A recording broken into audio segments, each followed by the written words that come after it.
পরম দয়াল থাকবেন রাতুল চরণে আমার প্রণাম।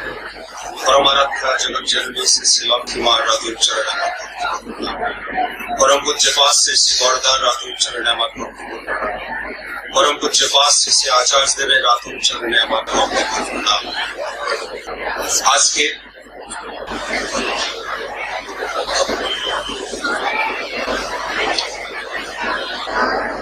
এই ঐশিতপা মহোৎসবে পরম পূজ্য পাশ শ্রী শ্রী আচার্য দেবের আশীর্বাদে এই যে বিশাল আয়োজন, আমি ব্যাঙ্গালোর থেকে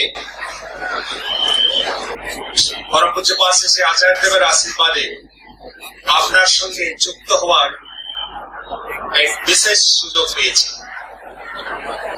প্রথমে বলে রাখি যে আমার মাতৃভাষা বাংলা নয়, তো বলার সময় কিছু ভুল ত্রুটি হতে পারে, আপনারা ক্ষমা করবেন, ভাবটাকে বুঝতে চেষ্টা করবেন। আমার যে বিষয়বস্তু দেওয়া হয়েছে, আধুনিকতার বাস্তবায়নে ব্যক্তি ও সমাজ জীবনের পরিবর্তন, সুখ দুঃখ হতাশা, জীবনে বাঁচাও ও বৃদ্ধি পাওয়া এবং ধর্ম। আমরা বাস্তবিকভাবে এই আধুনিক যুগের মানুষ। আধুনিক যুগে প্রগতি, ডেভেলপমেন্ট, প্রোগ্রেস মনে হয় যে চরমে পৌঁছে গেছে। এই যে আধুনিক যুগে টেকনোলজি, প্রযুক্তিবিদ্যা মানুষের জীবনের সুখ সুবিধা, লাক্সারি, কমফর্ট যা ইচ্ছা করলে পাওয়া তা সম্ভব হয়েছে। এই আধুনিক যুগে আমরা যেখানে ইচ্ছা করলে তখন পৌঁছে যেতে পারি। যার সঙ্গে কথা বলতে ইচ্ছা হয় ইমিডিয়েট এই পৃথিবী পৃষ্ঠে যেখানে থাকুক না কেন আমরা কথা বলতে পারি। ডেভেলপমেন্টের চরম। কিন্তু এই আধুনিক যুগে মানুষের জীবনে সুখের সঙ্গে, আনন্দের সঙ্গে হতাশাও আছে। 2 বছর আগে আইআইটি দিল্লি একটা কনফারেন্স হচ্ছিল, জগন্নাথ দা আমাদের সঙ্গে আছেন, উনি অর্গানাইজ করছিলেন। এই কনফারেন্সে যোগ দেওয়ার সময় কতজন যুবকের সঙ্গে কথা বলতে সুযোগ পেয়েছি। আইআইটি দিল্লি স্টুডেন্ট, ভারতের সবচেয়ে ব্রিলিয়ান্ট স্টুডেন্ট। কথা বলতে বলতে ওরা বলছে এই আইআইটি দিল্লিতে এভরি ইয়ার 4 জন থেকে 5 জন সুইসাইড করে। আমি জিজ্ঞেস করলাম কেন? আইআইটি দিল্লি ভারতের সবচেয়ে শ্রেষ্ঠ ইনস্টিটিউশন, সবচেয়ে শ্রেষ্ঠ বাচ্চারা এখানে আসে, এখানে স্টুডেন্টসরা সুইসাইড কেন করে? ও বলে প্রেসার সহ্য করতে পারে না। মা বাবার এক্সপেকটেশন যে আমার ছেলে, আমার মেয়ে সবচেয়ে বেস্ট, ওখানে গিয়ে ওকে বেস্ট হতে হবে, সবচেয়ে বেস্ট চাকরি পেতে হবে। আর প্রেম সম্পর্ক দিয়ে আবার হতাশা। যদি প্রেমিক বা প্রেমিকা যদি ব্রেকআপ করে দেয় তাহলে সুইসাইড করা ছাড়া আর যেরকম কোই উপায় নেই। এই মানুষের জীবনে আজকে সবকিছু আছে, কিন্তু তবুও জীবনে কিছু একটা অভাব। এই অভাবটা কি হচ্ছে অভাব? যখন মানুষের 20 বছর বয়স হয়, 20 বছর বয়স অবধি একটা মানুষ চেষ্টা করতে থাকে কিভাবে খুব ভালোভাবে এডুকেশন হাসিল করবে, খুব ভালো কোয়ালিফাইড হবে, এডুকেশনে খুব বেস্ট মার্ক রেখে বেস্ট ইনস্টিটিউশন থেকে পাস করবে, ওইটাতে লেগে থাকে। আবার যখন 30 বছর হয়, চাকরিতে কিভাবে সব ভালো চাকরি পাবে, চাকরিতে খুব ভালো করবে, খুব ভালো টাকা পয়সা রোজগার করবে। 30 থেকে 40, 45 অবধি কিভাবে জীবনে সবকিছু যা চাই, গাড়ি ঘোড়া বাংলো যা কিছু চাই, এইভাবে একটা রেস, একটা র্যাট রেস পেছনে মানুষ দৌড়াতে থাকে। 50 বছর 60 বছর হয়ে যায়, রিটায়ারমেন্ট হয়, যখন চাকরিতে প্রফেশনে খুব টপ লেভেলে থাকে তখন সবাই স্যার স্যার বলে পেছনে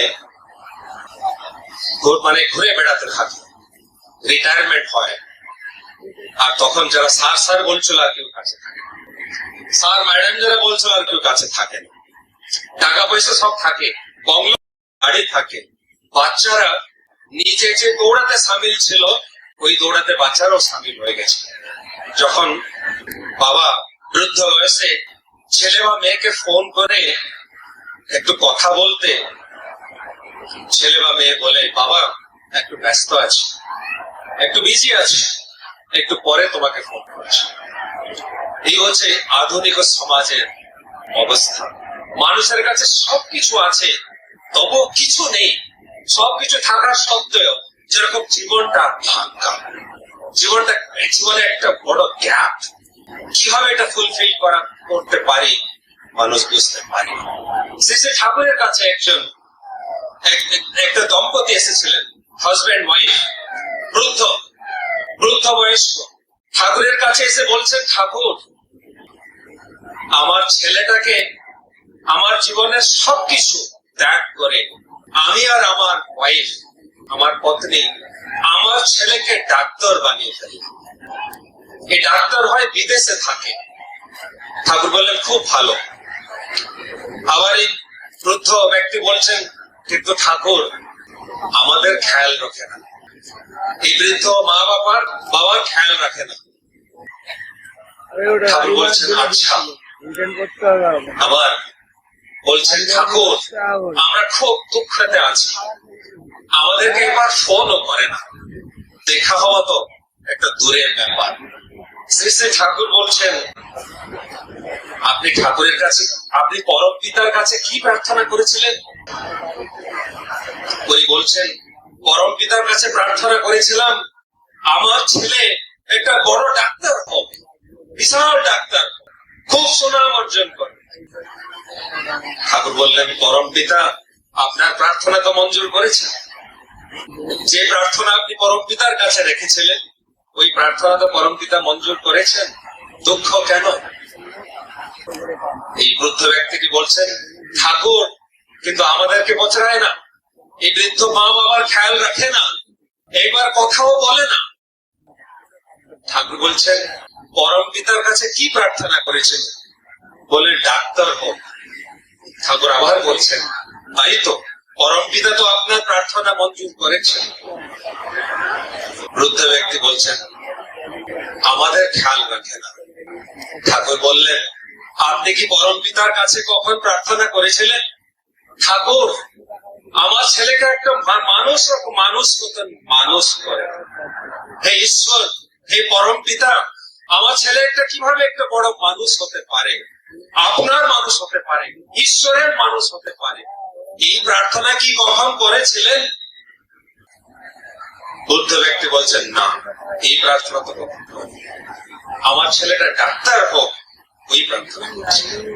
ঠাকুর বলছেন, ওই প্রার্থনা আপনার তো ঠাকুর পরম পিতা মঞ্জুরই করেছে। এই হচ্ছে আধুনিক জীবনের, ব্যক্তি জীবনের, পারিবারিক জীবনের, সমাজ জীবনের এই হচ্ছে অবস্থা। আছে সুখ, আছে শান্তি, আছে পাওয়া, টাকা পয়সার অভাব নেই, গাড়ি বংলো এর অভাব নেই, তবুও জীবনটা ফাঁকা, জীবনে হতাশা। এই সমাজে আছে ব্যক্তি তো অনেক, ব্যক্তিত্বর অভাব, পিতা তো আছে অনেক, পিতৃত্বর অভাব, মাতা তো আছে অনেক, মাতৃত্বর অভাব, শিক্ষক তো আছে অনেক, শিক্ষকত্বর অভাব, ডাক্তার তো আছে অনেক, চিকিৎসক তো আছে অনেক, চিকিৎসকত্বর অভাব, প্যারেন্টস তো আছে, প্যারেন্টিং এর অভাব। এই হচ্ছে আমাদের এই আধুনিক জীবনের কন্ট্রাডিকশন। এই হচ্ছে আমাদের জীবনের কন্ট্রাডিকশন। এই আধুনিক যুগে হচ্ছে বিজ্ঞানের যুগ, সায়েন্সের যুগ। সায়েন্স দিয়ে আমরা সবকিছু পেয়েছি, কিন্তু সায়েন্স জীবনে কিন্তু শান্তি দিতে পারে, আনন্দ দিতে পারে। পরিবারকে নিয়ে, স্ত্রী সন্তানদেরকে নিয়ে, মা বাবাকে নিয়ে কিভাবে আনন্দে থাকতে পারি, বিজ্ঞান কিন্তু তা দিতে পারে। অনেক বৈজ্ঞানিকরা আছে যারা হয়তো ঈশ্বরকে মানে না, গুরুকে মানে না, জীবন্ত আদর্শকে মানে না, আচার্যকে স্বীকার করে না, আমার এরকম একজন বন্ধু ছিলেন ব্যাঙ্গালোরে, উনি একজন সায়েন্টিস্ট। আমি আর উনি মর্নিং ওয়াকে কবে কবে যাওয়ার একসঙ্গে যাওয়ার সুযোগ হয়। এখানে আমরা দুজন বেরিয়ে গেছি মর্নিং ওয়াক। উনি বলছেন, মিস্টার মহাপাত্র, তুমি তো একটা মনে হয় স্পিরিচুয়াল আধ্যাত্মিক জগতের একটা, তুমি ওই সব লাইনে তুমি তোমার আস্থা আছে, বিশ্বাস আছে। আমরা বৈজ্ঞানিক, আমরা ঈশ্বরে বিশ্বাস রাখি না। তোমাদের এই আধ্যাত্মিক মানুষদের আস্থার উপরে খুব একটা আস্থা, বিশ্বাসের উপরে অনেক আস্থা। আমরা কিন্তু এই বিশ্বাস, আস্থা, ঈশ্বর মানি না। আমাদের বিশ্বাস হচ্ছে যুক্তি উপরে, লজিক উপরে, যেখানে প্রমাণ আছে, প্রুফ আছে, এভিডেন্স আছে, ওইটা আমরা বিশ্বাস করি।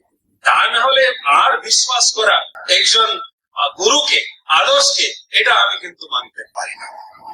আমি ওনাকে বললাম, দাদা, আপনি যখন নার্সারি স্কুলে অ্যাডমিশন নিয়েছিলেন, যখন পড়াশোনা শুরু করলেন, যখন আপনার টিচার মাস্টার মশাই আপনাকে ইংলিশ অ্যালফাবেট শেখালেন, তখন আপনাকে কি বলেছিলেন? উনি বললেন, এবিসিডি মুখস্থ করো। এই যে ইংলিশ অ্যালফাবেট এ থেকে জেড অব্দি মুখস্থ করতে থাকো।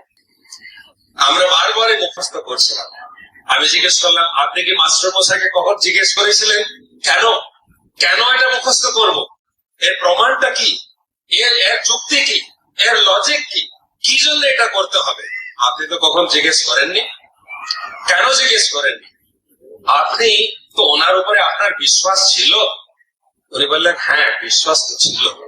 আমি বললাম, মাস্টার মশাইয়ের উপর বিশ্বাস ছিল, কিন্তু আজকে জীবনে একজন আদর্শের উপরে বিশ্বাস করতে পারেন না। আপনি বৈজ্ঞানিক, জীবনে একজন গুরু, জীবনে যদি চলতে হয়, জীবনে একজন শিক্ষকের বা গুরুর প্রয়োজন হয়, আচার্যের প্রয়োজন হয়, ওইটা আপনি বিশ্বাস করতে পারেন না। উনি বললেন, হ্যাঁ, যেটা বলছো আমার মনে হয় কিছুটা সত্যতা আছে।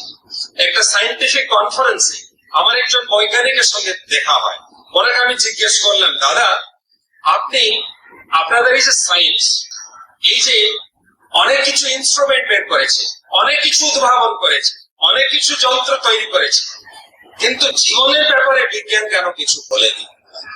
এই যে জীবন, এর ব্যাপারে কেন জীবন কিছু, বৈজ্ঞানিকরা, বিজ্ঞান কেন কিছু বলেন? উনি বললেন, দেখুন, এই যে স্মার্টফোন, এই স্মার্টফোনটা যে তৈরি করেছে, ও স্মার্টফোন ব্যাপারে বলতে পারে। এই যে কম্পিউটার, ওইটাকে যে তৈরি করেছে, ওর ব্যাপারে ও বলতে পারে। এই যে ইনস্ট্রুমেন্টটা যে তৈরি করেছে, ওর ব্যাপারে বলতে পারে। জীবনটা যে তৈরি করেছেন, তিনি জীবনের ব্যাপার বলতে পারেন। সায়েন্স কিন্তু জীবনকে তৈরি করে, সায়েন্স জীবনকে তৈরি করে। সায়েন্স অনেক কিছু যন্ত্রপাতি, ইনস্ট্রুমেন্ট বানিয়েছে, কিন্তু জীবনের স্রষ্টা যিনি, উনি বলতে পারেন জীবনটা কি, জীবনের উদ্দেশ্য কি, জীবনের সুখ শান্তি, প্রেম, ভালোবাসা, আনন্দ, বৃদ্ধি, বাঞ্ছা, বাড়া কিভাবে সম্ভব হয়, তিনিই বলতে পারেন। তিনি গুরু, তিনি আচার্য, ওনার থেকে শিখে যেতে হয় এই জীবনের কৌশল। দাদা আমাকে নির্দেশ দিয়েছেন শেষ করতে হবে, সময়ের তো একটু লিমিটেশন আছে। তো আমার বক্তব্যকে শেষ করার আগে একটাই কথা বলতে চাই, যে এই যে সভা মঞ্চে, এই যে উৎসবে যত মানুষ আছে, সবাইকে যদি আমরা একটা গিটার দিয়ে ফেলি, আর সবাইকে যদি বলা হয় একটু বাজাতে, আমাদের ভিতরে মনে হয় 5-10 জন ব্যক্তি এটাকে সুন্দরভাবে সুর দিয়ে বাজাতে পারবে, বাকি সব বেসুরা। আমার মতন অনেক মানুষ বেসুরা ভাবেই বাজাবে। তার কারণ, কিভাবে এটাকে বাজাতে হয় আমরা জানি না। আমার এই শরীরটা, আমি যদি একটা যন্ত্র হয়, এই যন্ত্রটাকে কিভাবে বাঁচতে হয়, এই যন্ত্রকে কিভাবে একটা সুন্দর জীবন নিয়ে এগিয়ে যেতে হয়, তা যদি আমি জানি না, তাহলে আমার জীবনটা বেসুরা হবে। জীবনে সুর থাকবে না, জীবনে কোনো মেলোডি থাকবে না। ওই জন্য একজন মানুষ দরকার, যিনি আমাকে বাজাতে পারেন, আমার জীবনটাকে সুন্দর করতে পারেন। সময় তো শেষ হয়ে গেছে। আমরা এই যে ঠাকুরকে জীবনে গ্রহণ করেছি, আর আচার্যদেব আমাদের জীবনে আছেন, যিনি আচরণ করে নিত্য আমাদেরকে বলিয়ে দিচ্ছেন কিভাবে শ্রী শ্রী ঠাকুরকে উপলব্ধি করতে হয়, শ্রী শ্রী ঠাকুরকে নিয়ে জীবনে চলতে হয়, আর শ্রী শ্রী ঠাকুরকে নিয়ে জীবনে চললে কিভাবে আনন্দ সুখ শান্তি বাঞ্ছা করা সম্ভব। আপনার সবাইয়ের সর্বাঙ্গীন সপরিবার মঙ্গল কামনা করে পরম পিতার আতুল চরণে প্রার্থনা করি। বন্দে পুরুষোত্তম। জয় গুরু।